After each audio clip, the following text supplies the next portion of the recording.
పనిలో పడదాం. దేవునికి మహిమ లేదు. ఓ దేవునికి మహిమ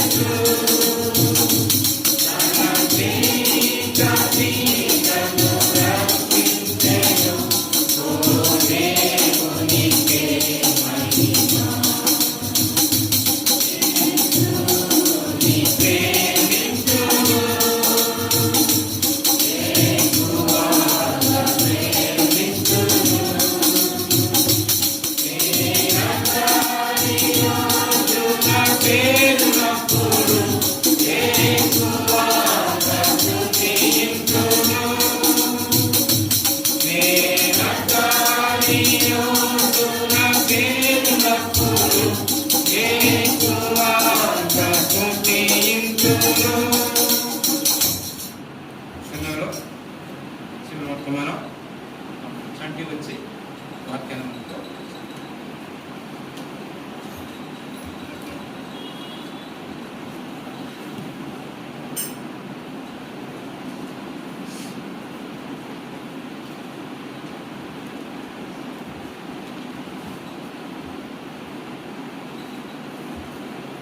నిర్మాత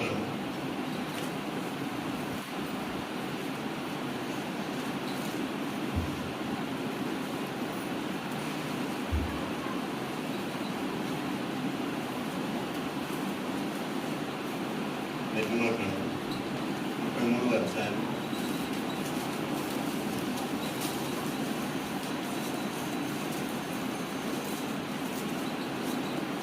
నిర్మాకాండం 33వ అధ్యాయం 12, 13, 14, 15, 16 మాటలను కలిసి చదువుకున్నాం. ఏమీ భాగాన్ని చక్కగా చదవండి. నిర్మాకాండం 33వ అధ్యాయం 12వ మాట నుంచి 16 మాట వరకు అందరం కలిసి చదువుకున్నాం. మోషే యెహోవాతో చూడుము, ఈ ప్రజలను తోడుకొని పొమ్మని నీవు నాతో చెప్తున్నావు, కానీ నాతో ఎవరిని పంపదో అది నాకు తెలుపలేదు. నేను నీ పేరును పెట్టి నేను ఎరిగి ఉన్నానని, నా కటాక్షము నీ కలిగినదని చెప్పింది కదా. కాబట్టి నీ కటాక్షము నా ఎడల కలిగిన ఎడల, నీ కటాక్షము నా ఎడల కలుగునట్లుగా దయచేసి నీ మార్గము నాకు తెలుపు. అప్పుడు నేను నిన్ను తెలుసుకున్నాను. చిత్తగించము, ఈ జనము నీ ప్రజలే కదా వినను. అందుకు ఆయన, నా సన్నిధి నీకు తోడుగా వచ్చును, నేను నీకు విశ్రాంతి కలగజేసేది అనగా, మోషే నీ సన్నిధి రాని ఎడల ఇక్కడి నుండి మమ్మల్ని తోడుకొని పోతుము. నా ఎడలను నీ ప్రజల ఎడలను నీకు కటాక్షము కలిగినని నేను దేని వలన తెలియబడను. నీవు మాతో వచ్చిన వలనే కదా. అట్లా మేము అనగా నేనును నీ ప్రజలను భూమి మీద ఉన్న సమస్త ప్రజల నుండి ప్రత్యేకింపబడదామని ఆయనతో చెప్పాను. చిన్న ప్రార్థన చేసుకున్నాం. బ్రహ్మ తండ్రి, అత్యంత దయాకృప కనిపించమని గొప్పదవని పొందనాలు తండ్రి. ఆకాశంలో పట్టుదలని గొప్పదవని పొందినట్టు అప్పుడు అయోగ్యం తండ్రి. నిలబడుతుండగా దేవా మీరు మాట్లాడండి. ఆ నోటికి బోధగా ఉంది. నన్ను సంపూర్తిగా మరుగుపరుచుకొని మీరే మాట్లాడమని, నేను మేము ఈ భూమి మీద మీతో కలిసి ప్రీతిగా సాగిపోవాలని మీరు మాకు సాయం చేయమని, అటు మాటలు మాకు మీ జ్ఞాపకం తీసుకుని బ్రతమాలు వేడుకుంటూ నేను ప్రార్థన చేసినాము. నడుస్తున్నాను పరమ తండ్రి, ఆమేన్. ఇక్కడ మనం చదువుకున్న ఈ అధ్యాయంలో కొన్ని మాటలు కనిపిస్తున్నాయి. మోషే ఒక మాట చెప్తున్నాడు, నీవు అని చెప్తూ మొదటి 17 మాటలు కింద వచనం ఉంది. నేను నీ పేరుని బట్టి నిన్ను ఎరిగి ఉన్నాననియు అనే మాట. అంటే మోషేకి దేవుడు చెప్తున్నాడు అనమాట. అంటే నీ పేరుని బట్టి నేను ఎరిగి ఉన్నాను కాబట్టి నా కటాక్షం నీకు తోడుగా ఉంది కాబట్టి మీరు వెళ్ళండి అంటున్నాడు. అప్పుడు మోషే అంటున్నాడు, నువ్వు మాకు తోడుగా ఉంటే కానీ మేము వెళ్ళము, నువ్వు మాకు తోడుగా ఉండాలి. ఇంకా మళ్ళీ ఏమంటాడు, ప్రజల గురించి మళ్ళీ మాట్లాడుతూ నేనును మరియు నీ ప్రజలు, అంటే ఇశ్రాయేల్ ప్రజల్ని ఐగుప్తు నుండి నడిపిస్తున్నప్పుడు మోషే దేవునితో, వాస్తవం ఇది ప్రార్థనాపరమైనది, ఆయన దేవునితో మాట్లాడుతున్న విధానము, దేవునితో ఎందుకు ఇట్లా చెప్పవలసి వచ్చింది, ఎందుకు ఆయన దేవుని గోజా చిత్తగించుము, నేను అడగా ముందు శుక్రవారం ప్రార్థన పరిచర్యలో చిత్తగించుము అంటే ప్రార్థన చేసినప్పుడు ఆర్జీ అంటే పిటిషన్ పెట్టుకున్నప్పుడు ముందుగా దాన్ని మనం వినయముతో లేకపోతే విజ్ఞాపన చేసేటప్పుడు ఉపయోగించే మాటలు అనే మాట మనం తెలుసుకున్నాం. ఇక్కడ మోసే దేవునితో మాట్లాడుతున్నాడు. నీవు నన్ను నా పేరుని బట్టి తెలుసుకున్నావు మంచిది, అయితే నీ ప్రజలైనా వీళ్ళని నేను తోడుకొని పోయినప్పుడు నీవు నాతో కూడా ఉంటేనే మమ్మల్ని పంపించండి, లేకపోతే మమ్మల్ని పంపించద్దు, మేము వెళ్ళము అనేటట్లు మాట్లాడుతున్నాడు. సో ఎందుకు ఈ మాట మాట్లాడుతున్నాడు? ఈరోజు ప్రియమైన సహోదరి సోదరుడు, మన జీవితాల్లో సంఘానికి వెళ్తున్నాం, సంవత్సరాల తరబడి సంవత్సరాలు గడిచిపోతున్నాయి, మంచిది. ఇప్పుడు దేవుడు నిన్ను నన్ను కలిసి ఒకవేళ ఒకరోజు కలిసి మన పేరును బట్టి ఎరిగి ఉన్న ఆయన నీవెవరో నాకు తెలియదని ఒకవేళ చెప్తే ఇంత ప్రయాసంతా బూడిదలో పోసిన పన్నీరు ఉంది కదా. అంటే మోషేని దేవుడు తన పేరుని బట్టి ఎరిగినవాడుగా ఉన్నాడు. ఇప్పుడు మోషే ఆశ ఏంటి? నేనును అక్కడ ఉన్నాడు కింద అధ్యాయం కింద మాట మనం చదువుకున్నాం కదా, అక్కడ చక్కగా మాట్లాడుతున్నాడు. 16వ మాట చూసుకున్నట్లయితే నీవు మాతో వచ్చి చూడాలనే కదా అని, మేము అనగా నేనును నీ ప్రజలను అని మాట్లాడుతున్నాడు. ఇద్దరిని కలిపి, కాబట్టి నువ్వు మాకు తోడుగా వస్తే నేను వెళ్తాము అంటున్నాడు. ఎందుకు తోడుగా రమ్మంటున్నాడు? ఈ అధ్యాయంలోనే ఒక మాట ఉంది, చూద్దాం. 33వ అధ్యాయంలోనే 3వ మాట ఒకసారి మీరు చదివినట్లయితే, 3వ మాట చదివినట్లయితే మీరు లోబడని ప్రజలు కనుక నేను మీతో కూడా రాను. ఇప్పుడు మోసే ఏమంటున్నాడు? నన్ను పేరుని బట్టి ఎరిగి ఉన్నావు కాబట్టి నీ ప్రజలను వెలుపలికి నడిపించినప్పుడు నువ్వు మాతో కూడా రా అంటున్నాడు.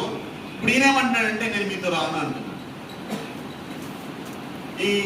ఈ అధ్యాయం ఈ గ్రంథం అంతా చదివినప్పుడు అప్పుడప్పుడు కోపపడినప్పుడు కొన్నిసార్లు అంటే అది ఎలా, ఆ కోపం ఎలా ఉంటుందంటే అది బొంగమూతి తీసింది అంటారు. అంటే కోపం ఉంది, ప్రేమతో కూడిన కోపం అన్నమాట.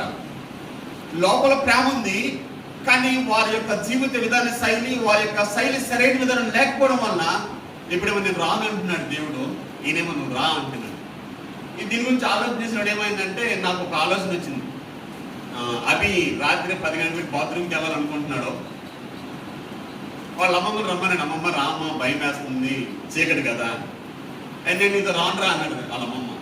లేదమ్మా రా అంటే, లేదు నేను రాను, కానీ నీకు యాని తోడేస్తాను అక్కడ నిలబడుతుంది అన్నాడు. అంతే కదా, నేను రాను అంటున్నాడు, నా సన్నిధి నీకు తోడుగా ఉంటుంది అంటున్నాడు దేవుడు. కానీ మోసే ఆశ ఏంటి?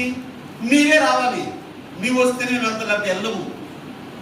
ఈరోజు ప్రియమైన సహోదరి సహోదరుడా, మందిరానికి వస్తున్నాం, సంఘంలో సహవాసంలో పాల్గొని పొందుతున్నాం. అసలు దేవుడు మనతో వస్తున్నాడా? దేవుడు మనతో ఉన్నాడా? లేకపోతే దేవుడితో నేను ఉన్నాను అనుకుని వెళ్ళిపోతున్నాం? ఈ 2 విషయాలు చాలా ప్రాముఖ్యమైనవి. దేవుడు మనతో ఉన్నాడా, లేకపోతే దేవుడితో నేను ఉన్నాను అనుకుంటూ వెళ్ళిపోతున్నామా? ఒకవేళ దేవుడితో నేను ఉన్నాను అనుకుని వెళ్ళిపోతే అంటే నువ్వు ఆయన పట్టుకున్నట్టు ఉంటుంది, కాబట్టి చిన్న శ్రమ వస్తే వెంటనే విడిచిపెట్టేస్తావు. అదే ఆయన నాతో ఉన్నాడు, నేను ఆయనలో ఉన్నానని నువ్వు అనుకుంటే, ఇద్దరు చేతులు గట్టిగా పట్టుకుంటే ఒకరు చేయి ఒకటి, అప్పుడు ఎన్ని పరిస్థితులు వచ్చినా ఏమొచ్చినా జోగము ఓగము.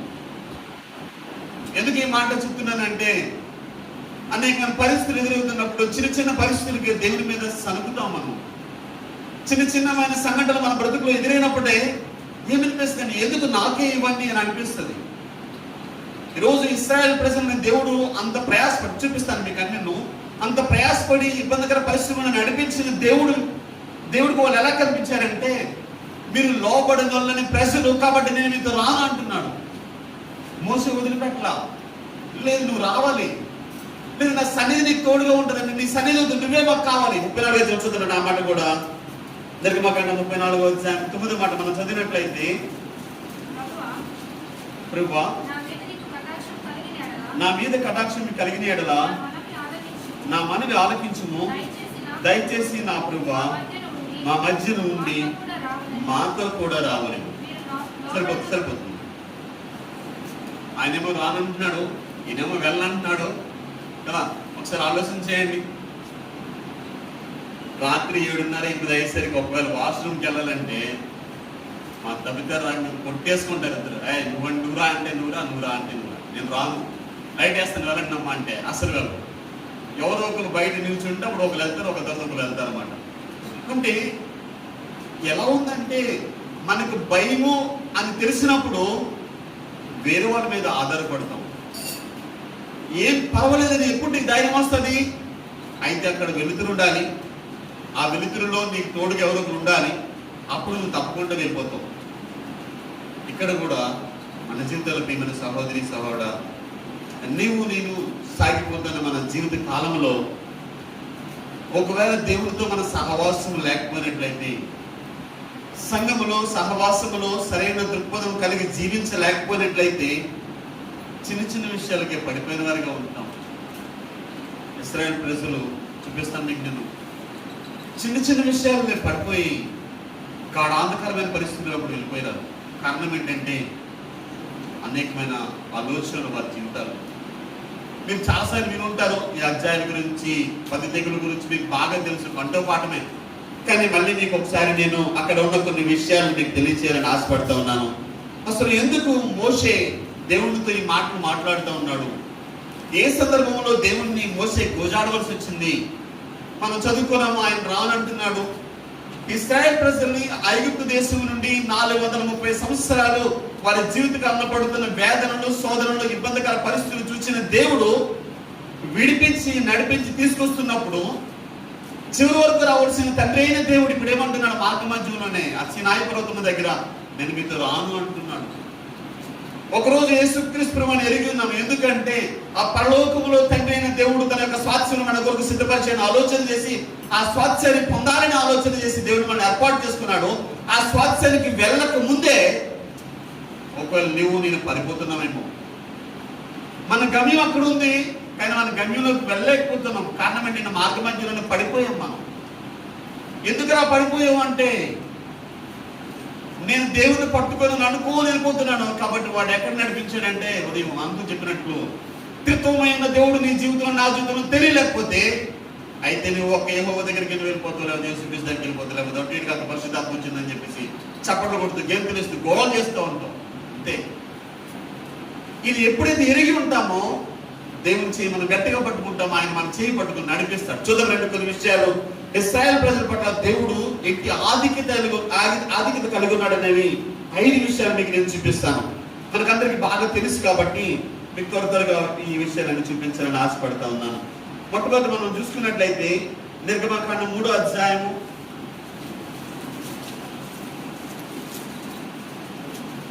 8వ మాట మనం చదువుకున్నట్లయితే, కాబట్టి ఐగుప్తీయుల చేతుల నుండి నేను వారిని విడిపించుటకు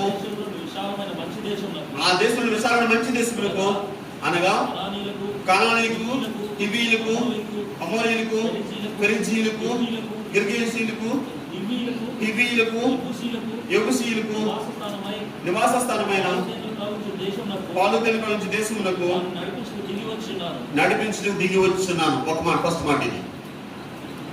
కనాను దేశంలో అంతవరకు కనాను చుట్టూ ఉన్న ఆ యొక్క ప్రదేశ హివ్వీయులు, గిర్గీయులు, యెబూసీయులు, కనాని ఈ ప్రదేశాలంతటిని కూడా ఇశ్రాయేల్ ప్రజలకు నేను ఇస్తానని చెప్పి నేను వారి బాధలు చూశాను అంటాడు. ఇప్పుడే వాళ్ళు నడిపించడం కోసం వారి మధ్యకి ఆయన దిగి వస్తా ఉన్నాడు. మొట్టమొదటి ఇశ్రాయేల్ ప్రజలు దేవుడికి కలిగిన ప్రణాళిక. ఇంకొక మాట చూసుకున్నట్లయితే తీయవసరం లేదు, కానీ 2:24 అంటాడు, నేను వారి మూలుగులు విన్నాను. వారి మూలుగులు విన్నాడు దేవుడు. వారు వెట్టి చాకిరి పనులు చేసినప్పుడు దేవుడు చూచాడు.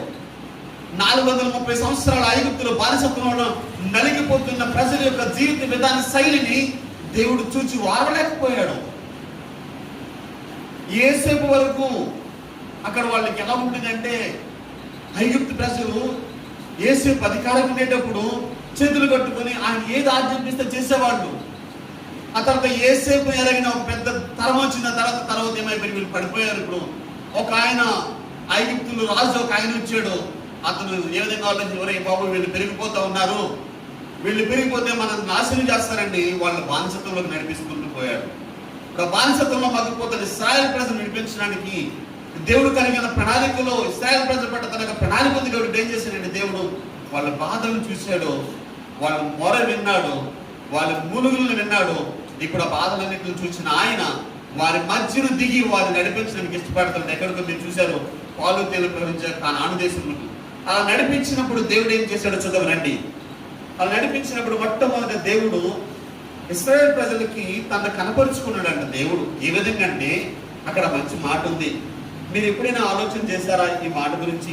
7వ అధ్యాయం నిర్గమాకాండము, 6వ అధ్యాయం నిర్గమాకాండము 3వ మాట చదివినట్లయితే, నేను సర్వశక్తి గల దేవుడును పేరున అబ్రహాము, ఇస్సాకు, యాకోబుకు ప్రత్యక్షమని కానీ యెహోవాను నా నామము నేను వారికి తెలియపడలేదు. సరిపోతుంది. ఇక్కడ ఆయన చెప్తున్న మాట ఏంటంటే ఇశ్రాయేల్ ప్రజల పూర్వీకులైన అబ్రహాము, ఇస్సాకు, యాకోబు, యోసేపులకి దేవుడు సర్వశక్తి గల దేవుడుగానే పరిచయం చేసుకున్నాడు. బైబిల్ గ్రంథంలో ఇంచుమించు 160 సార్లు దేవుడు దేవుడైన మాట ఉంటుంది పాత నిబంధన గ్రంథంలో. ఆది కాండంలో 160 సార్లు కూడా వాళ్ళకి దేవుడు లేదా సర్వశక్తులకు దేవుడు, సర్వోన్నతులకు దేవుడు అని కనపరుచుకున్నాడే తప్ప ఆ సర్వశక్తి గల దేవుడు, ఆ సర్వోన్నతులకు దేవుడు నేనే యెహోవానని వాళ్ళకి కనపరుచుకోలే. కానీ ఇశ్రాయేల్ ప్రజల్ని విడిపించుకోవడానికి ఆలోచన చేసినప్పుడు ఆయన చెప్తున్న మాట, నేను వారికి సర్వశక్తులకు దేవుడుగానే కనపరుచుకున్నాను, వాళ్ళకి యెహోవా తండ్రి అయిన దేవుడు ఏమైనాడో కనపరుచుకోలేదు. అయితే మిమ్మల్ని మాత్రం, మీకు మాత్రం నేను యెహోవానని కనపరుచుకోవడానికి ఇష్టపడతా వచ్చాడు. అంటే వాస్తవమైన తన పేరు ఏంటనేది ఆ ప్రజలకు కనపరుచుకోవడానికి దేవుడు ఇష్టపడతా వచ్చాడు. ఎందుకు? వారిని అంతగా ప్రేమించాడు దేవుడు. వారు పడుతున్న మూలుగుల్లో, వారు పెడుతున్న మొరలో ప్రతి దాన్ని విన్న ఆయన తన ఘనమైన నామం ఏమై ఉన్నదో తెలియజేయడానికి ఇష్టపడతా వచ్చాడు. అందుకని వాళ్ళతో మాట్లాడుతున్నాడు, మోషేతో మాట్లాడుతుంటున్నాడు, వాళ్ళకు నేను తెలియజేసుకోలేదు కానీ మీకు నేను యెహోవానకు నేనే అని మీకు తెలియజేస్తున్నానని మాట్లాడుతూ ఉన్నాడు. ఇంకొక మాట చూసుకున్నట్లయితే అక్కడ మనకి పూర్తి అసలు లేదు కానీ ఇంచుమించు ఈ నిర్గమాకాండంలో 3 సార్లు మనకి హెబ్రీల దేవుడు యెహోవా అని మాట ఉంటుంది. అంటే మోషే ఐగుప్తు రాజు దగ్గరికి వెళ్ళేటప్పుడు, ఆ ఫరో దగ్గరికి వెళ్ళేటప్పుడు హెబ్రీల దేవుడు యెహోవా ఇలా మాట్లాడుతున్నాడు, హెబ్రీల దేవుడు యెహోవా ఈ విధంగా చెప్తా ఉన్నాడని, హెబ్రీల దేవుడు యెహోవా ఈ విధంగా మాట్లాడుతున్నాడు 3 సార్లు వాళ్ళకి తెలియజేస్తున్నాడు. అంటే దాని అర్థం ఏంటంటే నువ్వు కలిగి ఉన్న దేవుడు వేరు, నా ప్రజలని ఇశ్రాయేల్ ప్రజలు కలిగి ఉన్న దేవుడు వేరు. ఆయన ఎవరు? హెబ్రీలకు దేవుడు, ఆయన యెహోవాని వాళ్ళ దగ్గర కనపరుచుకున్న దేవుడు ఇష్టపడతా వచ్చాడు. ఇంకోటి ఏంటంటే మనం బాగా తెలిసి ఇంచుమించు 10 తెగుళ్ళు వచ్చి దేవుడు ఆ దేశంలో నుంచి గోషాను దేశంలో ఇశ్రాయేల్ ప్రజలను నడిపించాడు కదా. అయితే ఆ 10 తెగుళ్ళలో కొన్ని సంఘటనలు జరిగినప్పుడు ఐగుప్తులో రోదన ఉంది, ఐగుప్తులో రక్తం ఉంది, ఐగుప్తులో ఉన్న ఏరులు కంపు కొట్టాయి, భూమి కంపు కొట్టింది. అంటే గోషాను దేశంలో అసలు ఆ పరిస్థితులే లేవు. అవి 3 సంఘటనలు నేను మీకు చూపించాలని ఆశపడుతున్నాను. మీకు చాలాసార్లు విని ఉంటారు, ఒకసారి చూద్దాం రండి. నిర్గమాకాండం 9వ అధ్యాయం 6వ మాట చదివినట్లయితే, నిర్గమాకాండం 9:6వ మాట చదివినట్లయితే, మర్నాడు యెహోవా కార్యం చేయగా ఐగుప్తు పశువుల నుంచి వచ్చింది కానీ ఇశ్రాయేలు పశువులు ఒక్కటియు చావలేదు. సో బాధాకరమైన తెగులు వచ్చేటప్పుడు ఐగుప్తుల పశువులన్నీ చనిపోయి, కానీ ఆ గోషాను దేశంలో ఇశ్రాయేల్ ప్రజల పశువులు ఒక్కటి కూడా చావలేదు. ఇంకొక మాట కూడా ఉంది, అది కూడా చదువుకండి. అదే అధ్యాయం 9:26 చదువుకున్నట్లయితే, అయితే ఇశ్రాయేలు గోషాను దేశంలో మాత్రము వడగండ్లు పడలేదు. ఐగుప్తు దేశం అంతా వడగండ్లు పడ్డాయి. బయట ఉన్న వాళ్ళు కొంతమంది మోషే చెప్పిన మాటకి విధేయత కలిగి కొంతమంది తమ ఆవులను గోవులను సాలలో కట్టుకున్నారు. కొంతమంది ఎగతాళి చేసేవాళ్ళు, ఎవరు చెప్పారా ఇదంతా ఉంటుందే అని చెప్తూ బయట తిరుగుతున్న వాళ్ళు, బయట ఆవులు అన్నీ చచ్చిపోయాయి ఆ వడగండ్లు పడ్డం వల్ల. కానీ గోషాను దేశంలో ఉన్న ఇశ్రాయేల్ ప్రజలు ఏది నష్టపోయింది. మన సహోదరి సహోదరుడా, ఈరోజు నీ నా జీవితంలో ఏ రీతిగా సాగిపోతూ ఉన్నాం. దేవుని కలిగి ఉండి అనేకమైన శ్రమంలో ఇబ్బందులు నడుస్తున్నప్పుడు దేవుడు తీసుకొచ్చిన ప్రతి పాఠంలో ఏం నేర్చుకున్న ఆలోచన చేయకుండా ఒకవేళ నాకు ఎందుకు వచ్చిందని అనుకుంటూ సాగిపోతున్నామేమో. ఇశ్రాయేల్ ప్రజలను దేవుడు ప్రణాళికలో నడిపించి వాళ్ళు పెడుతున్న మూలుగులను, వాళ్ళు మరణం, వాళ్ళు పెట్టే బాధలు చూసిన దేవుడు వాళ్ళని విడిపించడానికి ఐగుప్తు ప్రజల మీద 10 తెగుళ్ళు తీసుకొచ్చి వాళ్ళని నడిపిస్తూ వచ్చారు. అలా నడిపించిన ప్రజలు ఏ రీతిగా పడిపోయారు? ఎందుకు అక్కడ మోసే దేవునితో గోజాడుతూ ఉన్నాడు? ఎందుకు దేవుడు నేను మీతో రానని మార్గ మధ్యలో చెప్తా ఉన్నాడంటే, దేవుని దగ్గర గోజాడిన ప్రజలు మెల్లమెల్లగా పడిపోతా వచ్చారు. ఆ మాట మీకు చూపిస్తున్నారని చూద్దాం. కానీ నిర్గమాకాండం 14 అధ్యాయం, నిర్గమాకాండం 14 అధ్యాయం 11వ మాట ఒకసారి మనం చదివినట్లయితే, అంతటి వారు మోషేతో ఐగుప్తులో సమాధులు లేవని ఈ అరణ్యంలో చచ్చుటకు మమ్మల్ని రప్పించుతావా? ఐగుప్తులను బయటకు రప్పించి మమ్మల్ని ఇట్లా చేయనేలా, మా జోలికి రావద్దు, ఐగుప్తుల దాసులు ఐగుప్తులో మేము నీతో చెప్పిన మాట ఇదే కదా, మేము ఈ అరణ్యంలో చచ్చుకుంటే ఐగుప్తుల దాసులకి మేలని చెప్పింది సరిపోతుంది. అందుకు కిందనే వెంటనే మోసే భయపడకూడని చెప్తా వచ్చాడు. మొట్టమొదట దేవుడు వారి జీవితంలో చేసిన అనేకమైన గొప్ప కార్యాలు, 10 తెగుళ్ళు చూశారు, వడగండ్లు పడ్డాయి, చివరికి తొలి సంతానం చనిపోయిన కుక్క నాలిక కూడా ఆడించలేదంట. గోషాను దేశంలో ఉన్న ఇశ్రాయేల్ ప్రజల కుక్క నాలికను కూడా ఆడించలేదన్నమాట ఉంది అక్కడట. అలాంటి గొప్ప పరిస్థితుల నుంచి ఇశ్రాయేల్ ప్రజల్ని దేవుడు విడిపిస్తూ వస్తే మొట్టమొదటి ఏమైందంటే వాళ్ళు సనుగుతా ఉన్నారు. యాతాంకి వచ్చారు, యాతాంలో దేవుణ్ణి సనుగుతా ఉన్నారు. ఇంకా నెక్స్ట్ మనం ఇంకొక మాట చూసుకున్నట్లయితే 15:24 మాట చూసుకున్నట్లయితే, ప్రజలు మేమేమి త్రాగదు అని మోషే మీద సనుగు కొనగా అనే మాట మనం చూసుకుని సరిపోతుంది. మళ్ళీ అక్కడ తాగడానికి వాళ్ళు 3 రోజులు నడడం వలన, ఆలోచన చెందడం వలన తాగడానికి నీళ్ళు లేని పరిస్థితుల్లో ఆలోచన చేయకుండానే వెంటనే మేమేం తాగుతామని మళ్ళీ మోసే మీద సనుగుతా ఉన్నారు. ఇక్కడ ప్రజలు అని రాయబడింది. ఇంక కిందకి వెళ్తే అక్కడ ఇశ్రాయేల్ సర్వ సమాజం అని రాయబడి 16:2-3 చూసుకున్నట్లయితే, ఆ అరణ్యంలో ఇశ్రాయేల్ సమాజం అంతయు మోసే ఆహారం మీద సన్నిగిలిన మాట చూస్తున్నాం. ఇక్కడ 6 లక్షల కాల్బలము, వాళ్ళు కాకుండా పిల్లలు, వీళ్ళందరూ కూడా ఇశ్రాయేల్ సమాజం అంతా కూడా మోసే మీద సనుగుతా ఉంది. మీరు గమనించారా మిమ్మల్ని సహోదరి సహోదరుడా? మొట్టమొదట వాళ్ళు పడుతున్న వ్యాధులలో దేవుణ్ణి మొరపెడుతూ వచ్చారు. వాళ్ళు పడుతున్న ఇబ్బందికర పరిస్థితుల్లో వాళ్ళ బాధలను చూడమని దేవుని దగ్గర గోజాడుతూ వచ్చారు. వారు పడుతున్న బాధలు ఎవరు చూస్తారని 430 సంవత్సరాలు వాళ్ళు మొరపెడుతూనే ఉన్నారు.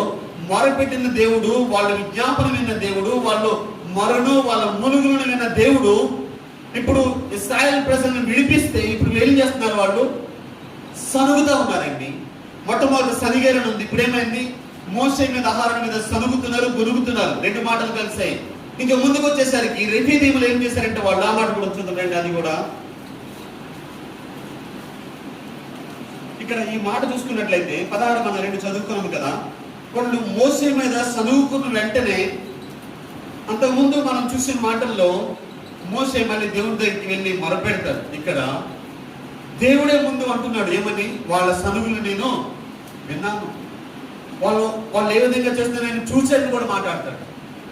ఈరోజు నేను సంఘంలో సాగిపోతున్న మన జీవితంలో చిన్న పరిస్థితులు సంఘంలో వచ్చినప్పుడు, ఆ పరిస్థితులు ఇబ్బంది అయినప్పటికీ కూడా నువ్వు తల వంచి సాగిపోతే, దేవుడు వాస్తవమైన విధానంలో నువ్వు సాగిపోయినప్పుడు దేవుడు నీకు సమాధానం ఇస్తాడు. ఆయన సమాధానకర్త అనే మాట ఉదయకాలం మనం చదువుకున్నాం. అలా నువ్వు ఎప్పుడైతే సమాధానకర్త నువ్వు భయపడి దేవుని యందు పెద్దలు చెప్పిన మాటకి, దైవజనులు చెప్పిన మాటకి విధేయత కలిగి సాగిపోతావో, 2వ మనం విన్నాము, రక్షణ వస్త్రం మన మీదకి వస్తుంది. ఎప్పుడు? ఇవేమీ లేకపోతే ఏది రాదు. నాకెందుకు అనుకుంటూ ఒళ్ళు విదుల్చుకుంటూ పోతే నువ్వు ఎక్కడికో వెళ్ళిపోతున్నావు. వీళ్ళు అలాగే పోయారు వాళ్ళు. కానీ దేవుడు ప్రేమ కలిగిన వాడు కాబట్టి మళ్ళీ వాళ్ళని సమకూర్చాడు. ఇంకొక మాట చూద్దామండి. అది కూడా 16:9 చూసినట్లయితే, 16 అధ్యాయం 9 మాట మనం చదివినట్లయితే, అంతటా మోషే అహరోనుతో యెహోవా సన్నిధిని సమీపించుడి, ఆయన మీ సనుగులను విననని ఇశ్రాయేలు సర్వ సమాధం. ఇప్పుడు ఏమంటున్నాడు దేవుడు? అంటున్నాడు వాళ్ళ సనుగులు నేను విన్నానని. ఫస్ట్ టైం అన్నాడు 3వ అధ్యాయంలో వాళ్ళ మొర నేను విన్నానన్నాడు. ఆ 3వ అధ్యాయం ఏమన్నాడు? నేను వారిని చూశాను, వారి బాధలు నేను చూశాను కాబట్టి వాళ్ళ మధ్యకి వస్తానన్నాడు. ఇప్పుడేమంటున్నాడు? మొర పక్కకి వెళ్ళిపోయింది. ఇప్పుడేమొచ్చింది? సనుగులు వచ్చాయి. మొట్టమొదటి యేసుక్రీస్తు ప్రభువుని ఎరిగినప్పుడు, దేవుడు ఏంటో తెలుసుకున్నప్పుడు నువ్వు దేవుడి దగ్గరికి వచ్చి గోజాడుతూనే ఉన్నావు, ఏడుస్తూనే ఉన్నావు. అప్పుడు దేవుడు నీ మొర విన్నాడు. దేవుడిలో చక్కగా సాగిపోతున్నావు, సుఖంగా సౌఖ్యంగా సాగిపోతున్నావు. ఎవరో పక్క లేదు అన్నారు. ఇప్పుడేమైంది? నీ మొర సొనుగులైపోయి గొనుగుతా ఉన్నావు. దేవుని ప్రశ్న మీద, దేవుని మీద గొనుగుతా ఉన్నావు, దేవుని మీద కోప్పడుతా ఉన్నావు. కారణం ఏంటి? ఏమైంది? నీ పెట్టే మొర ప్రారంభ దినాన, ప్రారంభ కాలంలో నువ్వు దేవుడితో సావాసం చేస్తున్నప్పుడు దేవుడు నీవు ఆర్జించుకున్నారు కదా, ఒకరికొకరు ఒక పెన వేసుకుని ఒక మాట మాట్లాడుకున్నారు కదా. దేవా, నీ యందు నేను నా జీవితకాలం అంతా బ్రతుకుతాను, అందుకని నేను తిరిగి జన్మించానని బాప్తిసం తీసుకొని సాక్షి చెప్తా వచ్చాను మన జీవితాల్లో. ఇప్పుడు ఏమైంది? బాధ పోయింది, మొర పోయింది, సనుగులు వచ్చాయి, గొనుగులు వచ్చాయి. ఇంకోటి ఏమొచ్చిందో చదవరండి. 17వ అధ్యాయం 2వ మాట చూసుకున్నట్లయితే, నిర్గమాకాండం 17వ అధ్యాయము. మోషేతో వాదించుచు రెండో మాట చూడండి. మోషేతో వాదించుచు త్రాగుటకు మాకు నీళ్ళిమ్మని అడగగా మోషే, మీరు నాతో వాదింపనేలా, యెహోవాను శోధింపనేలా. సరిపోతుంది. ఇప్పుడు ఏమైంది? సనుగులు గొనుగులు పోయాయి. ఇప్పుడు వాదం వచ్చింది. వాదం వచ్చి దేవుని దృష్టిలో వాళ్ళు ఏమైపోయారు? దేవుణ్ణే శోధిస్తున్నారు. మోషే కాదు కదా నడిపించిన వాడు, దేవుడే నడిపించాడు ఇశ్రాయేలు ప్రజలను ఐగుప్తు నుండి. మోసేనా? కేవలం మోసే సాధనం మాత్రమే. మోసే కూడా అంటాడు, నేను నోటి మాధ్యంగా వాడిని, నేను మాట రాని వాడిని. మళ్ళీ దేవుడు అంటాడు మోసేకి, అహరోను నీకు నోరుగా ఉంటాడు, నువ్వు ఆయనకి దేవుడిగా ఉంటావు అంటాడు. అహరోనికి మోసే దేవుడు అంట. ఆ విధంగా మోసేని దేవుడు ఏర్పాటు చేసుకుని ఇశ్రాయేలు ప్రజలు నడిపిస్తా వస్తే మొట్టమొదటి పెట్టిన మురుగులేమైపోయాయి, వాళ్ళు ఏడుపులేమైపోయాయి. ఈరోజు నేను ప్రియమైన సహోదరి సహోదరుడా, నిద్రపోతా ఉన్నారు చాలా మంది. నిద్ర లేమిని తీసుకొస్తుంది నీకు. ఇప్పుడు నిద్రపోకూడదు దేవుని మందిరంలో, అలసత్వం వహించొద్దు అసలు అనుకుంటున్నారు మీరు దేవుడు అంటే. ఇంకోటి ఏంటంటే, రెఫీదీములో వాళ్ళు వాదిస్తూ ఉన్నారు. వాదం వచ్చేసిందండి. వాదం అంటే ఏంటి? మా ఇంట్లో మా పెద్దవాడు వాదించడం చూడాలి. నేను మా ఇద్దరు పిల్లలు నీ రికార్డ్ చేసి పెడతాను నీకు. ఎంత ఉంటుందో వాదం అంటే అస్సలు ఒప్పుకోరు ఒకలంటే ఒకరు. అలా వాదించుకుంటా ఉన్నారు దేవునితో.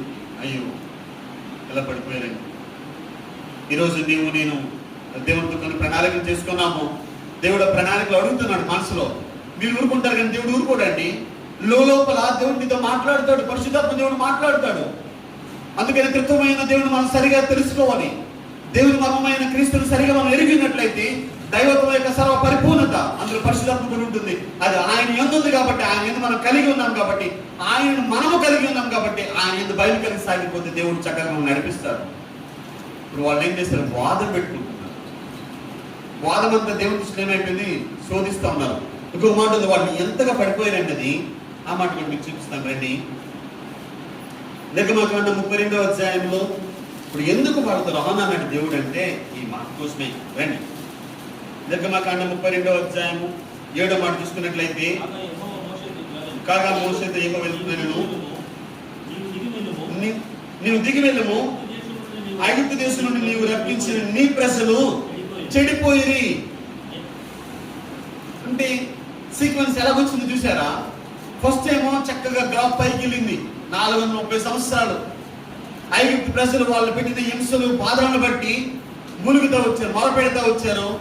దేవుడు వెళ్ళలేదేమో ములుగుతా వచ్చారు, ములుగులు వెళ్ళలేదేమో కన్నీరు కలుస్తూ వచ్చారు.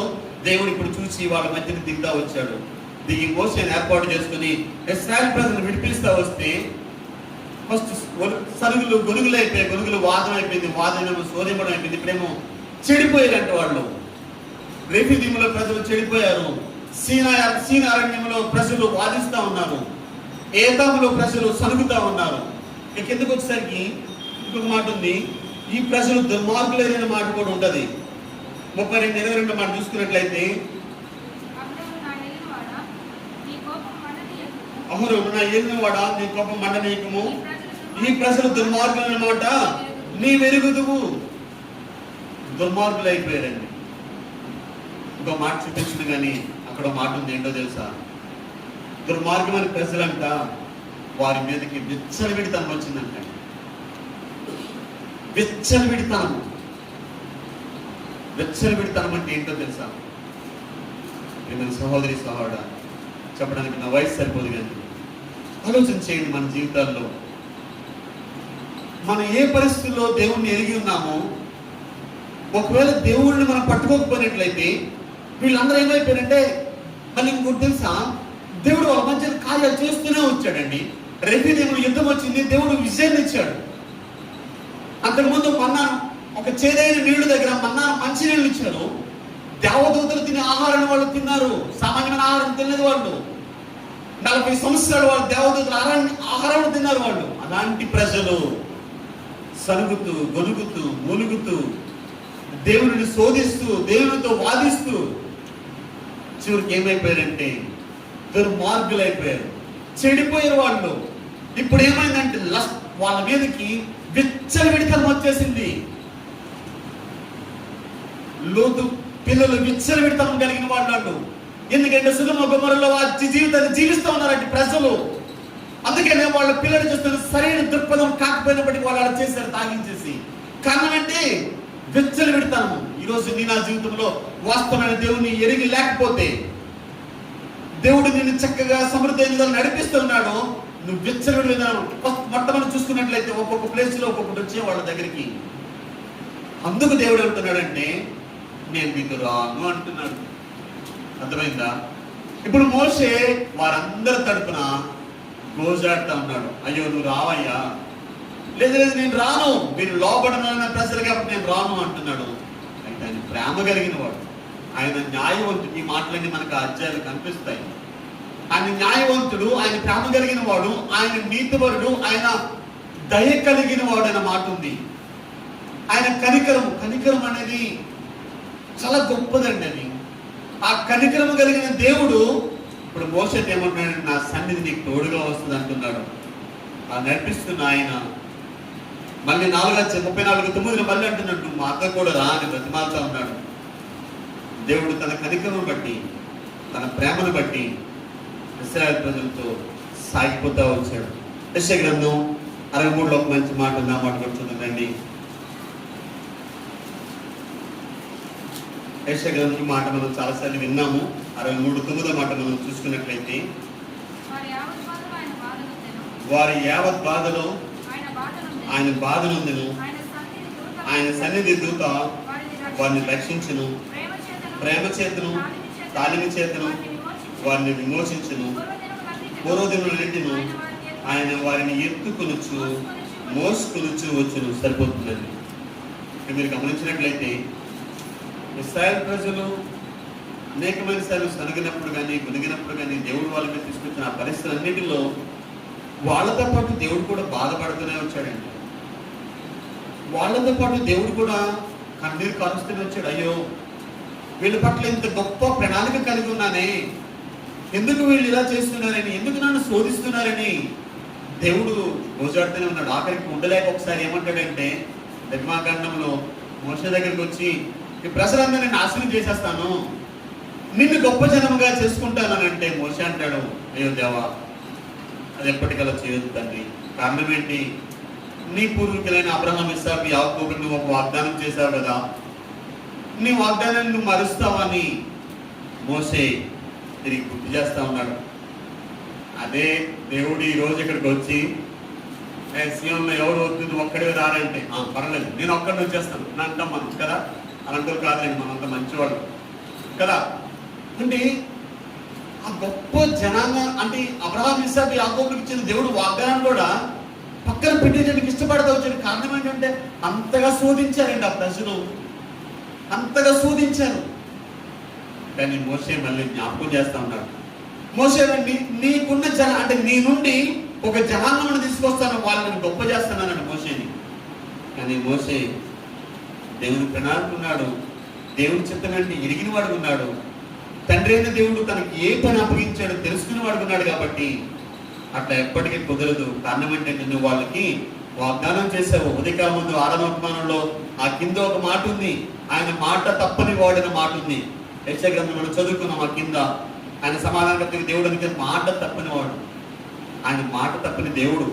కాబట్టి ఒకవేళ నువ్వు అలా చేస్తే నేను అబద్ధకుడని దేవుడు అంటారు కదా, నువ్వు మాట తప్పని దేవుడు కాబట్టి క్షమించండి అని ఆ ప్రజలందరి తరపున మోసే వేడుకుంటా ఉన్నారు. ఇప్పుడు మోసే దేవుడు అంటున్నాడు ఆ తర్వాత అధ్యాయంలో వాళ్ళతో కూడా వచ్చి ఆ యొక్క మందిరం ఎలా కట్టాలి, దేవుడు ఎలా వారి మధ్య నివాసం చేస్తున్న మాట కూడా చూద్దాం. రెండోసారి నిర్గమకాండము 29:45 చూసుకున్నట్లయితే 29:45లో మాట ఉంటుంది, నేను ఇశ్రాయేలు మధ్య నివసించి వారికి దేవుడినై ఉందును. ఆ మాటని ఆయన జ్ఞాపకం చేసుకుని ఆయన కనికరం వారి మీద ఉంచి మళ్ళీ కూడా వాళ్ళతో వెళ్ళడానికి దేవుడు ఇష్టపడతా వచ్చాడు. చివరిగా నిర్గమకాండం 40వ అధ్యాయం చివరి మాట మనం చదివినట్లయితే దేవుడు వాళ్ళకి ఏ విధంగా తోడుగా ఉండి వాళ్ళు నడిచిన ప్రయాణం అంతా తోడుగా ఉన్నాడు అనేది అక్కడ రాస్తా ఉన్నాడు. 40వ అధ్యాయం 36 మాట నుంచి మనం చదువుకున్నట్లయితే 36 మేఘము మందిరం మీద నుండి పైకి వచ్చినప్పుడల్లా ఇశ్రాయేలు ప్రయాణమే పోయి ఇదే వారి ప్రయాణ పద్ధతి. ఆ మేఘం పైకి వెళ్ళని ఎడల అది వెళ్ళు దినం వరకు ప్రయాణం చేయకుండాని ఇశ్రాయేలందరి కన్నుల ఎదుట ఒకటి వేళ యెహోవా మేఘము మందిరం మీద ఉండెను, రాత్రి వేళ అగ్ని దాని మీద ఉండెను. వారి సమస్త ప్రయాణంలో ఇలాగనే జరుగును. ఆ మేఘం పైకి వెళ్ళేటప్పుడు వాళ్ళు నడుస్తూ వచ్చారు. మేఘం ఒకవేళ వాళ్ళకి ఆకాశంలో కనిపించకపోతే వాళ్ళ ప్రయాణాన్ని ఆపివేశారు. ఈరోజు ప్రియమైన సహోదరి సహోదరుడా, నేను గొప్ప దేవుని కలిగి ఉన్నావు. మొట్టమొదటి వాళ్ళు ములుగుతూ వచ్చారు, ప్రార్థన చేస్తూ వచ్చారు, మొరపెడుతూ వచ్చారు, గోజాడుతూ వచ్చారు. దేవుడు వారి మొరను చూసేలా వాళ్ళు గోజాడుతూ వచ్చారు. అందుకే ఆయన అంటున్నాడు, నేను చూచి తిని అని అంటున్నాడు. అలాంటి ప్రజలు వాళ్ళు సనుగుల ద్వారా, గొనుగుల ద్వారా, వాదము ద్వారా, దేవుణ్ణి శోధించడం ద్వారా చివరికి చెడిపోయిన ప్రజలుగా, లోబడిన ప్రజలుగా, చివరికి భ్రష్టత్వం విచ్చలవిడితనం వచ్చేసింది వారి జీవితాల్లోకి. అలా అయిపోయారు వాళ్ళు. అయితే దేవుడు కనికరం బట్టి, ప్రేమను బట్టి మోసే దేవుడిని చిత్తగించుము. శుక్రవారం ముందు ఆ మాట చెప్పినప్పుడు నాకు ఎంతో ఆనందం అనిపించింది. ఎందుకు ఇక్కడ చిత్తగించమన్నాడు నాకు ఆ రోజు అర్థం కాల, లక్షవారం వరకు అర్థం కాల. ఎప్పుడైతే శుక్రవారం ఆ మాట పిటిషన్ అంటే ఎవరికైనా ఎప్పుడైనా మీరు కృష్ణమోహన్ గారు ప్రైజ్ లార్డ్ చెప్పినట్టు మీరు అబ్జర్వ్ చేయండి. ఒకసారి కృష్ణమోహన్ గారు మనం ప్రైజ్ లార్డ్ చెప్పినట్టు మీరు అబ్జర్వ్ చేయండి. ఆయన ప్రైజ్ లార్డ్ చెప్పగానే ఆయనకి తెలియకుండానే తల కిందకు వంగిపోద్ది. కారణం ఏంటంటే ఆయన న్యాయాధిపతుల దగ్గర పనిచేశాడు, లాయర్స్ దగ్గర, జడ్జెస్ దగ్గర. వాళ్ళు ఎలా ఉంటారంటే జడ్జి వచ్చేటప్పుడు వాడు ఎదురుగా బండి వచ్చిన ఒప్పుకోడు, వాడు కేసు పెట్టేది లేకుండా వాడు. జడ్జి అంటే అంత గొప్ప విధానం. వాడి ముందు నిల్చోవడం పని చేయం, మనం ఇలాగే ఉండాలి. నువ్వు తప్పు లేకపోయినా వాడి ముందు ఇలాగే ఉండాలి. ఆ కోర్టులో అతను పనిచేయడం విధానం బట్టి నేను చాలాసార్లు అబ్జర్వ్ చేశాను. ఒకసారి ప్రైజ్ రాడు, ఒకేసారి ముగిపోతాయి. కారణం ఏంటంటే అతను 30 సంవత్సరాలు 40 సంవత్సరాలు తన జీవితంలో ఆ యొక్క పై అధికారులు ఆ కోర్టులో ఉన్న ఆ న్యాయాధిపతి గారు పనిచేయడం వలన ఆయనకి దక్కేసింది. ఈరోజు నేను అట్టిగా సాగిపోతే దేవుడు మన పట్ల కలిగిన ప్రణాళికను బట్టి నడిపిస్తాడు. ఒక చిన్న మాట చెప్పి మీకు నేను ముగిస్తాను. ఒకరోజు ఒక కుక్క కొన్ని పిల్లలు పెట్టిన వెంటనే ఆ కళ్ళు మనకి తెరువు కదా, 1 గంట 2 గంటల తర్వాత కళ్ళు తెరుస్తాయి పిల్లలు. ఆ కుక్క పిల్ల కళ్ళు తెరిచింది అనమాట. కళ్ళు తెరవగానే కుక్క పిల్లకి తల్లి కనిపించలా. ఏంటబ్బా నా తల్లి ఏమైపోయిందని ఇంకా బయటకు వచ్చేసి పరిగెట్టుకుంటూ వెళ్తూ ఉంది. మార్గ మధ్యంలో ఒక చీమ కనిపించింది. చీమ కనిపించి కుక్క పిల్ల అడిగింది, నువ్వేనా నా తండ్రి నా తల్లివి అని. ఆ చీమ నవ్వుతూ వచ్చింది, నువ్వు చిన్నదానే కదా, నేను చిన్నదానేను పెద్దదాను కదా, నీ తల్లి నేను ఎలాగవుతాను అని అడిగింది చీమ తిరిగి కుక్క పిల్ల చెప్తా ఉంది, నేను నీ తల్లిని కాదు, నేను చిన్నదాని నువ్వు పెద్దదానివి అని. అప్పుడు కుక్క పిల్ల అన్నది, నువ్వు చిన్నదానమైతే నీకన్నా మరొక 10 అంతుల బరువును ఏ విధంగా మోస్తున్నావు అంటే చీమ అంటుంది, దేవుడు నాకు ఈ ఆధిక్యత ఇచ్చాడు. కోతకాలంలో మేము దాన్ని కూర్చుకుంటే వేసవి కాలంలోనా వర్షాకాలంలో దాన్ని మేము తింటాము. దేవుడు మాకు ఈ ఆధిక్యత ఇచ్చాడు అని చెప్పింది. ఓకే, నువ్వు నా తల్లి కాదు కదా, అయితే ఓకే అని చెప్పేసి మళ్ళీ నడుచుకుంటూ వెళ్ళిపోతుంది. ఒక చెరువు పక్క నుంచి వెళ్ళిపోతా ఉంది. చెరువులో ఒక చేప కనిపించింది. నువ్వేనా నా తల్లివి అని ఆ చేప పిల్లని అడిగింది. అడిగితే ఆ చేప పిల్లందంట, నేను జలచరాన్ని, నేను నీటిలోనే ఉంటాను, నువ్వు భూమి మీద ఉన్నావు కదా, నేను నీ తల్లిని కాదు అన్న. అయితే మరి నీ ప్రత్యేకత ఏంటంటే, నా ప్రత్యేకత ఏంటంటే దేవుడు నాకు ఏదైనా ఆజ్ఞ ఇచ్చాడు అనుకో, ఇదిగో ఈరోజు నా కోసం నువ్వు చచ్చిపోవాలంటే ఆ పేతురు ఆ వలలు వేస్తారు కదా, వలలు వేసినప్పుడు నా ప్రాణాన్ని నేను ఇవ్వడానికి ఆ వలలోకి వెళ్ళిపోతాను. ఓకే, ఇది దేవుడు నీకు ఇచ్చిన ఆధిక్యత అనుకుంది. ఇంకా నడుచుకుంటూ వెళ్తా ఉంది. ఒక కోకిలి కనిపించింది, ఒక పౌరం కనిపించింది. నువ్వేనా నా తల్లి అంటే, నేను ఎగిరే పక్షిని, నువ్వు కింద ఉన్నావు కదా, నేను నీ తల్లిని కాదు అన్నాను. మరి నీ ప్రత్యేకత ఏంటి? దేవుడు ఆయా సమయాల్లో నన్ను అక్కడ నన్ను చూపిస్తాడు. నన్ను చూసినప్పుడు పిల్లలందరూ ఆనందిస్తారు, నేను పరిశుద్ధాత్మ గుర్తు అని చెప్పిందంట పౌరం. అంటే భలే ఉంది, అసలు నాకేం ప్రత్యేకత ఉందా అనుకుంటూ వెళ్ళిపోతుందా ఏడ్చుకుంటూ. మరి తల్లి ఇంకా కనిపించలేదు కదా, ఏడ్చుకుంటూ వెళ్ళిపోగానే ఒక్కొక్క కనిపించింది తల్లి. పరిగెట్టుకుంటూ వెళ్ళగానే తల్లి దగ్గరికి వచ్చి తను బాగా నిమురుతా వచ్చింది, నాలుగుతో ఆ తల్లిని నవ్వుతూ వచ్చింది. అమ్మా, మధ్యలో ఈ జరిగిన సంఘటనలన్నీ చెప్పింది చక్కగా. అప్పుడు వాళ్ళ అమ్మని అడిగింది, అమ్మ మరి మనకే ప్రత్యేకత ఇచ్చాడమ్మా దేవుడు అంటే. కుక్క అన్నదంట, తల్లి ఈ భూమి మీద ఉన్న అన్ని జీవరాశుల కన్నా మనకే గొప్ప ప్రత్యేకత ఇచ్చాడు, విశ్వాసము. ఆ విశ్వాసము కలిగి మన పై అధికారి అంటే మన ఇంటి యజమాని భోజనం పెట్టినా పెట్టకపోయినా రాత్రంతా నిద్రపోకుండా మన ఇంటిని కాపలా కాయాలి. లేదా నువ్వు ఏ ఇంటిలో లేవా, నువ్వు గ్రామాన్ని కాపలా కాయాలి, నేను గ్రామ సింహము అంటారు అని అన్నదంట. మరి బాగానే ఉందమ్మా, మరి ప్రజలకు ఏం ఆధిక్యత ఇచ్చాడమ్మా దేవుడు? ప్రజలకు ఏం ఆధిక్యత ఇచ్చాడంటే, ఈ భూమిని సమస్తమును వాళ్ళు పరిపాలన చేయాలని, భూమిని నిర్మించి దాన్ని అభివృద్ధి చేసి దానిని విస్తారమైన విధానంలో దేవుడు దాన్ని ఏర్పాటు చేసుకుని ఆ భూ ప్రపంచం అంతటిని యాలమని దేవుడు వాళ్ళకి ఆధిక్యత ఇచ్చాడమ్మా అన్నాడు. మరి దాన్ని ఎలుగుతున్నారా అంటే ఒక్కొక్క ఉంటుంది, ఎలలేకపోయారు. మనకి చెప్పిన వాగ్దానాన్ని మనం నమ్మాము, విశ్వాసం ఉంచాము. ఆకలేసింది, బాధేసింది, చలి, వర్షము అన్నీ ఉన్నాయి, కానీ విశ్వాసం కలిగి ఆ ఇంటి బయట ఆ కుక్క ఆ ఇంటిని కాస్తూనే ఉన్నాం. కానీ మనిషాలు ఉండలేకపోయాడమ్మా, పోగొట్టుకున్నాడు. ఎందుకు ఈ వృత్తాంతం చెప్తామనంటే మన సహోదరి సహోదర, ఇశ్రాయేల్ ప్రజల పట్ల దేవుని యొక్క ప్రణాళిక అది. కానీ ఇశ్రాయేల్ ప్రజలు తప్పిపోయారు. నూతన నిబంధనలో యేసుక్రీస్తు ప్రభువారి ద్వారా నిన్ను నన్ను దేవుడు పేరు పెట్టి పిలిచి మనల్ని ఏర్పాటు చేసుకున్నాడు. ఎందుకంటే దేవుడు మన కొరకు స్థలం సిద్ధపరుచుకున్నాడు, ఆ నిత్యమైన స్వాస్థ్యానికి వారసులు ఒకటుకు. ఆ వారసత్వం పొందడానికి మనం ప్రయాసపడుతూ సాగిపోలేదు తప్ప, దేవుడు మనకి ఇచ్చిన ఆధిక్యతను చిన్న చిన్న విషయాలకి సనుగుతూ, గొనుగుతూ, మూలుగుతూ, దేవుణ్ణి శోధిస్తూ, దేవుని యందు దుష్టులుగా, చెడిపోయిన ప్రజలుగా ఉండాలని దేవుడు ఆలోచన చేయట్లేదు. అలా అయితే దేవుడు తన ప్రియమైన కుమారుని భూమి మీదకి పంపించడు.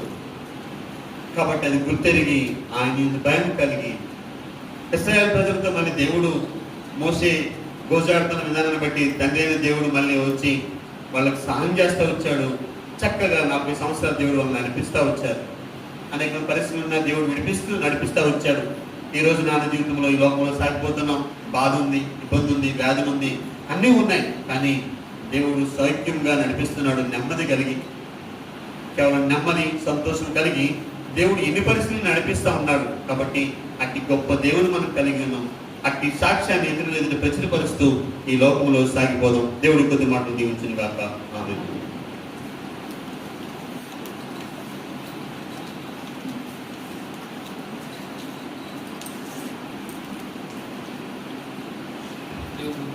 ద్వారా మన వాక్యాన్ని తెలియపరుస్తుంది. ఇశ్రాయేలు ప్రజలు దేవునికి ఏర్పాటు చేయబడిన దేవుడు కోరుకున్నటువంటి జనాలు. మీరు నేను అదే రీతిలో ఉంది.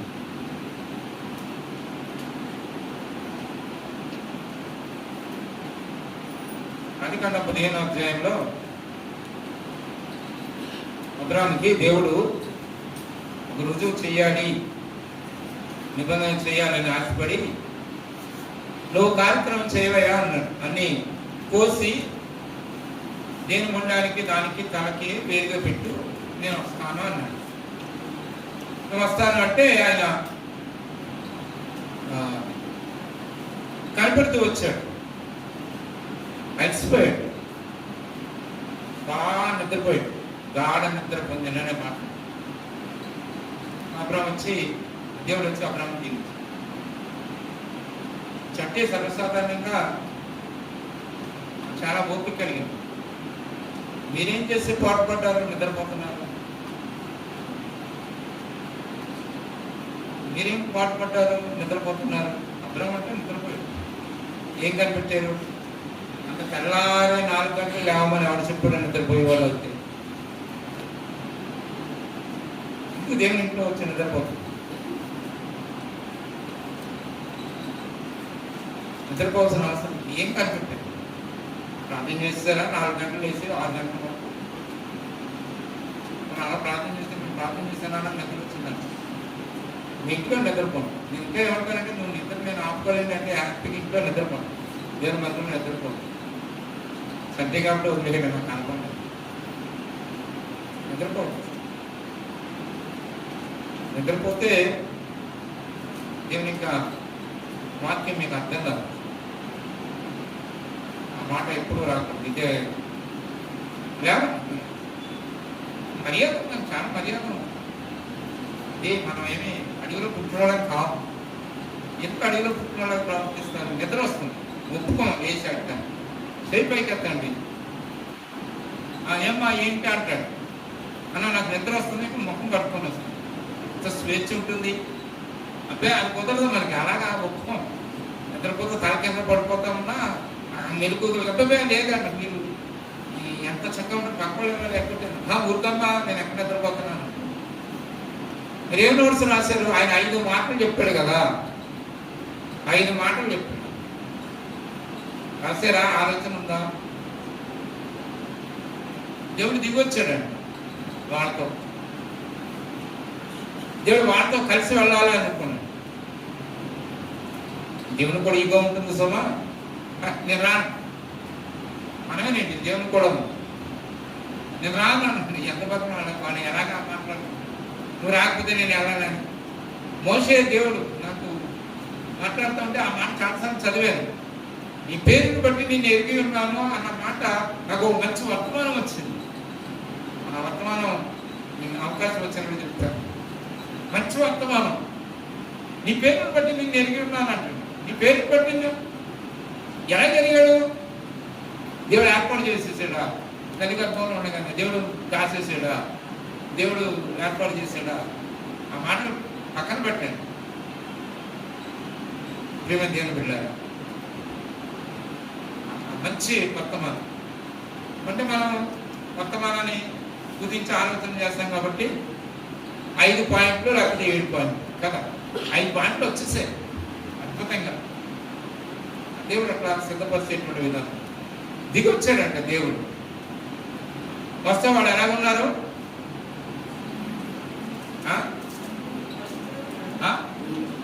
సణుగుతా ఉన్నారు. దేవుడు ఉంటే వాళ్ళ మధ్య.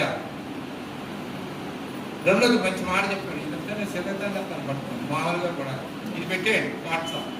ఇక్కడ బాధించుకుంటున్నారు ఇద్దరునా, పెద్ద ధైర్యంగా ఏంటి ఇద్దరు మీరు బాత్రూమ్కి వెళ్ళాలంటే లైట్ వేసి ఇద్దరు నిలబడాలా, జ్వరంతాన్ని చూడాలి హ్యాపీగా.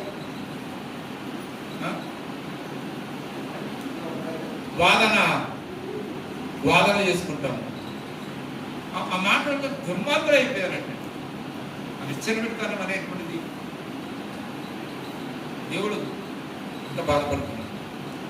మోషే సరే ఇశ్రాయేలు ప్రజలు లేకపోతే ఏర్పాటు చేయబడ్డారు. మోషేని ఏర్పాటు చేసుకున్నాడు. మోషే ముందుకు వచ్చాడు, మోషే అడ్డుపడుతూ వచ్చాడు. మరి కొత్త నిబంధనలో ఇప్పుడు మోషే ఎవరు మనకి? యేసుప్రభు. యేసుప్రభు యేసుప్రభు మీ కొరకు యేసుప్రభు ప్రాణం పెట్టాడు. తండ్రి దగ్గర గోజాడుతూ ఉన్నటువంటి విధానం ఇంకా చేస్తూనే ఉండదు. ఎందుకు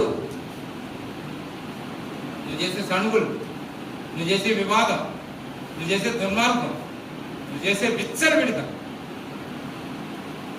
అంటే భౌతికమైనది కాదు, ఆత్మీయమైన విధానం. ఇంకో మాట చెప్పనా, పౌరుషాన్ని నువ్వు దేవుని మందిరానికి వచ్చావు, దేవుని వాక్యం ఉంటే నిద్రపోతానంటే నీకు గమనించాడు స్వేచ్ఛ.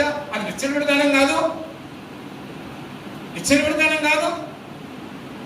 దేవుడు ఉన్నాడు, దేవుని సన్నిధి ఉంది, విశ్వాసం యొక్క విధానం ఉన్నటువంటి నువ్వు నేను నిద్రపోతున్నావు అంటే దాని అర్థం ఏంటి? అజాగ్రత్త. మంచి ఉపమానం మనం చెప్పాను కదా, విశ్వాసం ఒక్క మన విశ్వాసం ప్రభు నీ గురించి గోజాడుతా ఉన్నాడు, అన్ని కూడా బాధపడతాను. దేవునికి ఎప్పుడు కోపం వస్తుందో తెలుసా?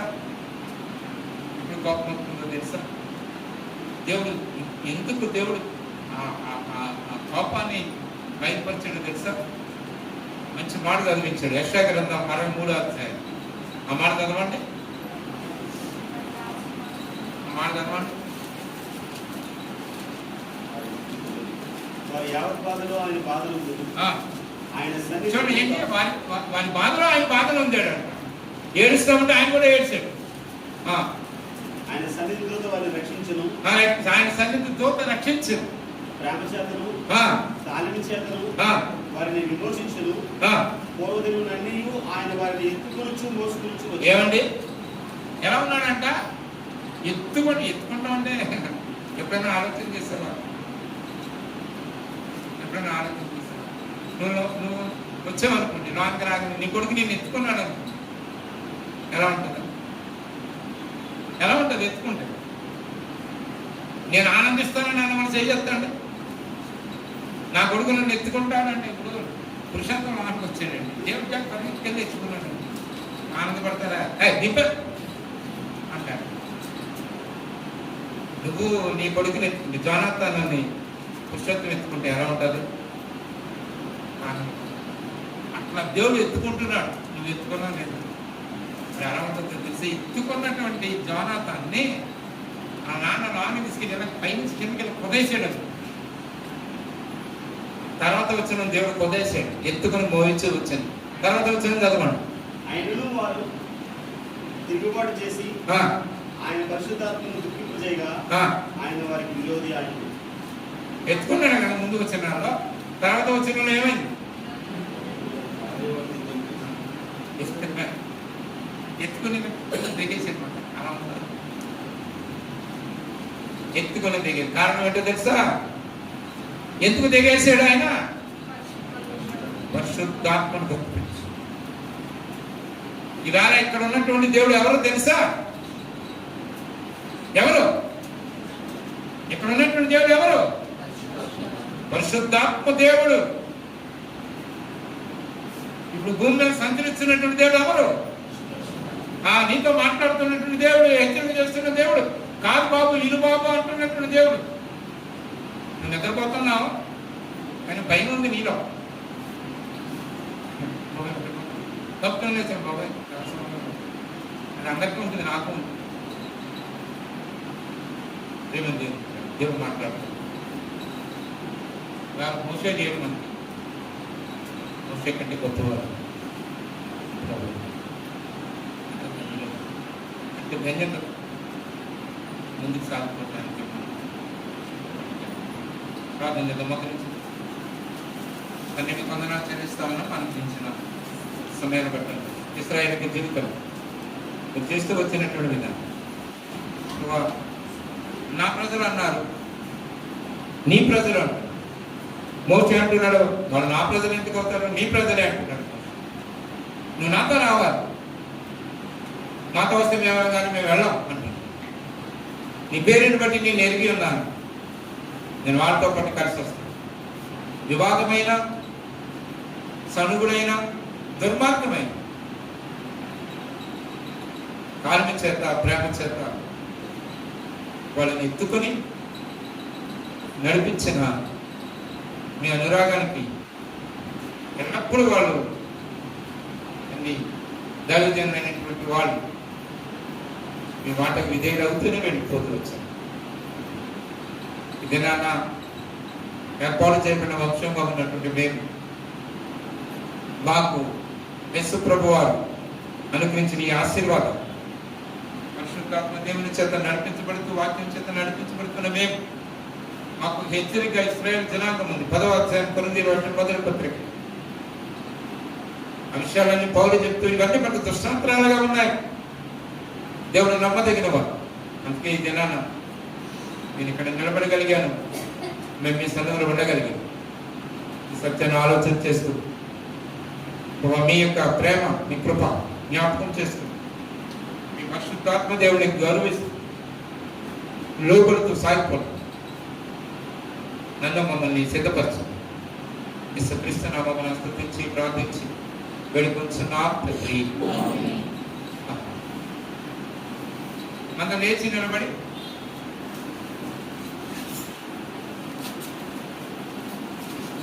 పాఠ పుస్తకంలో ఉండే 40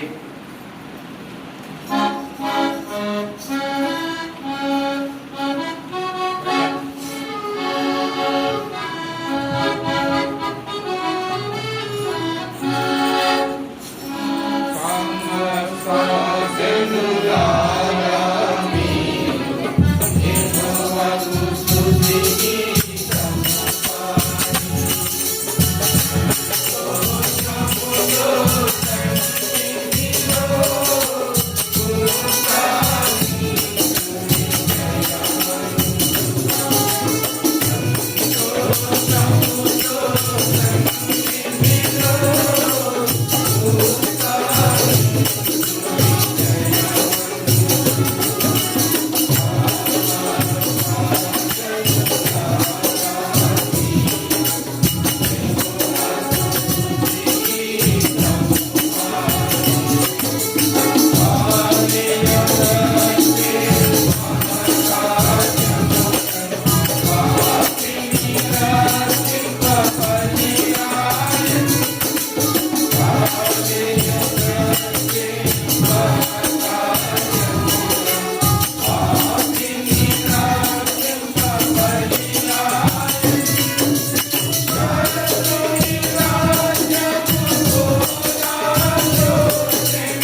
వారి కార్యక్రమాలు జాగ్రత్తగా చేయాలి.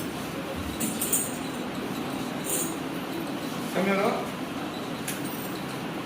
బ్రదర్స్ రేపు పిల్లలు ఎలా ఉన్నారు దానియా వాళ్ళు ఉన్నారు, వాళ్ళు వింటారు. రేపు సహోదరులు రేపు సండే స్కూల్ సిస్టర్స్ ఇద్దరు వినండి, సండే స్కూల్ సిస్టర్స్ ఇద్దరు వినండి. జ్ఞాన బిడ్డని తీసుకుని అలా చేయండి. ప్రార్థన అయిపోయిన వెంటనే ఆ వెనుకున్నటువంటి చేపల చుట్టి లాన్ పెట్టించి చైర్లు ఒకసారి లేచి నిలబడితే పక్కన వేస్తారు. మిగిలినటువంటి ఈ చేపలు ఉన్నాయి కదా, అది చుడతారో లేకపోతే ఈ చివరికి తీసుకొస్తారో, ఈ చివరి దాకా తీసుకొచ్చి అక్కడ పెట్టేది. బ్రదర్స్ కూడా ఆ చేపలు చుట్టి లాన్ పెట్టేయండి. కృష్ణమాన్ గారు ఉన్నారు కాబట్టి మిగిలినవి చేపలు చుట్టి ఇక్కడ వరకు తీసుకొచ్చి మీరు మడత పెడతారో ఎలా పెడతారో అక్కడ దాకా తీసుకొచ్చి, తర్వాత మధ్యలో మ్యాట్ కూడా అవతల చుట్టేయండి, ఈ మ్యాట్ కూడా బయటికి ఇక్కడ దాకా తీసుకొచ్చి పెట్టండి. ఈ వ్యాట్ నుంచి భోజనాలు లోన్ పెట్టుకుంటాం, లోన మనకి సర్వ్ చేయాలి. ఇంకా మనకు ఉన్నటువంటి ఆ మ్యాట్ సండే స్కూల్ మ్యాట్ తీసుకొస్తే దాని మీద కూర్చొని తింటారు అనుకుంటే అలా చేయండి. మీరు ఎలా వీలవుతే అలా చేయండి. ఇది మాత్రం ఫాలో అవ్వాలి. ఆయన వెంటనే చూసేసి వెంటనే ఈ చేపలు మనం కొడుకే వేసేసి వ్యాట్ నుంచి భోజనాలు లోన మనకి వడ్డం చేయాలి. బయట ఎండ చాలా ఎండ, బయటకు వస్తే పాలు కాపుతా ఉన్నాయి. మంచినీళ్ళు మాత్రం బయట ఉంటాయి, లోనికి మాత్రం మంచినీళ్ళు చేయాలి. బయట ఉంటాయి కాబట్టి మరి మంచినీళ్ళు. ఇది మీటింగ్ అయిన వెంటనే సిద్ధపడతాం. తర్వాత ప్రేమ ముందు సిద్ధంగా ఉంటుంది. తర్వాత ప్రేమ మీద అయిన వెంటనే యవనస్తుల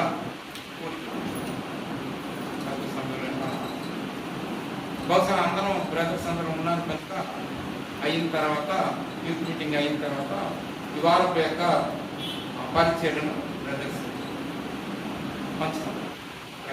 పరిచయం తర్వాత పాత్రలు శుభ్రపరచడం అనేటువంటి అందరూ సహోదయం. వచ్చే వారం వంట పరిచయం కూడా సహోదయం. అయితే వచ్చే వారం ప్రేమ విందు రాజు వాళ్ళు. వచ్చే వారం ఒక స్పెషల్ మీటింగ్. మనం మీటింగ్ అయిన తర్వాత యవనస్తుల మీటింగ్ అయిన తర్వాత సాయంత్రం అందరూ ఎవరు వెళ్ళిపోవద్దు, ఆ బ్రదరు మరి అందరూ ఉండాలి అని ఆలోచన చేస్తున్నారు. రమేష్ రెడ్డి గారు కృతజ్ఞత గురించి ఏర్పాటు చేస్తారు. ఈ వారం జరగాలి. పుష్పంతో నేను ప్రతి వాడు పరిచయకి వెళ్ళాలి. నేను రిజర్వేషన్ అన్ని చేసేస్తున్నాను. అయితే దీప్తికి బాగోలేదు, రోజు నుంచి కొంచెం బలహీనంగా ఉంది. నిన్న శుక్రవారం రాత్రి ఎక్కువైపోతే శనివారం హాస్పిటల్ తీసుకెళ్తే హాస్పిటల్లో ఉంది, జాయిన్ చేయండి. అంటే అది ఇన్ఫెక్షన్ గురించి అని అన్నారు. అంటే ఆ మెడికల్ ప్రార్థించండి. మేము వెళ్తే వాళ్ళు ఇబ్బంది పడేటువంటి విధానం కాబట్టి వాళ్ళు వచ్చేవారం వస్తే బాగుంటుందా అని అన్నారు. కానీ మేము వచ్చేవారం రాము, ఈ నెలలో ఏదో ఒక రోజున అనువైనటువంటి సమయం తీసుకుంటాం అని అన్నాం. అందుకే మేము ఇద్దరం ఉండిపోయాం. కాబట్టి వచ్చే వారం ఈ వారం లేదు. అంటే పాప అమృత వెళ్ళిపోతుందని అనుకున్నాం, టికెట్లు దగ్గర కాలేదు. అదే కుటుంబం అంతా రావాలని కోరుకున్నాను. కొడుకు, కోడలు, మనవరాలు, అదే రీతిగా అల్లుడు ఇద్దరు ఎలాగ ఉన్నారు కదా, ఎప్పటి నుంచి అనుకుంటున్నారు. అందరూ ఉండాలండి, అందరూ ఉంటే బాగుంటుంది. కాబట్టి వచ్చే వారం అది 6 గంటలకు మనం ప్రారంభిస్తాం. ఒకవేళ బిడ్డలకు పోలీస్ ట్రైనింగ్ అవుతుంది, బిడ్డలకు వెళ్తే అయిపోయిన తర్వాత తిరిగి అయిన తర్వాత వెళ్తే మళ్ళీ 6 గంటలకే మిగిలినటువంటి వాళ్ళు ఇప్పుడు ముందే చెప్తున్నాం. వేటపాలెం ముందు వేటపాలెం మెయిన్ మంచోడు సగం ఉద్యోగ ఆశిస్తారు. మరి మాకు ఇచ్చిన బాగుంది. సురేఖ పేరు ప్రార్థన చేస్తున్నప్పుడు రాదేస్తారా? ఏంటో ఏదో పేరు పెట్టి అంటే ఫోటో ఉంటుంది కాబట్టి ఏదో పేరు పెట్టేద్దామంటే మరి ఎలా ఉంటుంది? జ్ఞాపకం వచ్చింది సురేఖ. ఇప్పుడు ఆ రోజు అందరూ ఉండటానికి బ్రదర్ ఆలోచన చేస్తున్నారు. అందరూ ఉండండి, ఎవరో వెళ్ళిపోవద్దు. అంటే అయిపోయింది కదా మేము వెళ్ళిపోతాం ఇంటి దగ్గర ముందు వారంగా ముందుగానే చెప్తా ఉన్నాం. 6 గంటలకు మనం ప్రారంభించుకొని 7:30, 8కి ముగించుకుంటాం. భోజనాలు చేసుకుని 8:30కి త్వరగా అనుకుంటాం. రైట్. తర్వాత సోమవారంకి ఏ పరిచర్య లేదు, మంగళవారం కూడా ఏ పరిచర్య లేదు. అలాగని మంగళవారం ఏం లేదు కదా బుధవారం వరకు రాకుండా ఉండదు బ్రదర్స్. సోమవారం, మంగళవారం యథావిధిగా వచ్చి మందిరాన్ని ఒకసారి చూసి ఆలోచన చేసుకుని మొక్కలను నీళ్ళు పోయడం లేకపోతే ఏం చేయడం ఇరవై అలికినట్టు జరిగింది. ఆ తర్వాత ఇంకొక